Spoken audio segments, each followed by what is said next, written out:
called Lilley, and the charge against you from the likes of Dominic Grieve and Justine Greening is that you are, in effect, a party within a party. Actually, we're a research group. We used to meet in my room, and every week we'd have the CBI in, or the motor car industry, or the ports in, and that's why we tend to be better informed on these issues than many people. But we reach different views, but always on the basis of facts. And that's a good thing, and I hope more and more people will try and approach these issues on the basis of facts rather than slogans. But let me put it to you, you have your own leader, you have your own lines, you have your own whipping operation. That sounds remarkably like a party within a party. Well, as I say, it's essentially a research group, and different people in it have different views. You saw in the last vote, different people who are normally associated with it voted in different ways. But we often reach the same conclusion because the facts drive us there.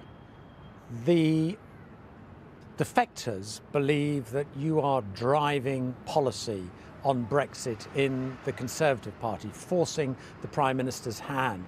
Now, when we see the ERG on votes last week, voting against the Prime Minister, voting against her on the meaningful vote. They abstained in large number. They abstained, but it led to the defeat. Without their abstention, there wouldn't have been the defeat.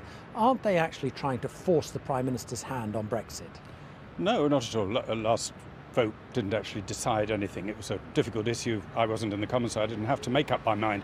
I'd have found it difficult to do so because it was an ambiguous motion, and you didn't know whether you were going to be taken as supporting,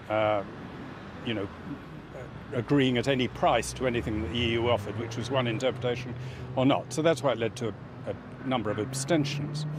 But we're not trying to force the Prime Minister's hand. If anything, if you look at the voting record, the Eurosceptic element of the party, which is half it, have been supporting the government policy on which we were elected, which is to leave the customs union, to leave the single market. We accept that we've got to recognise that no deal is better than a bad deal. All those things are in the manifesto.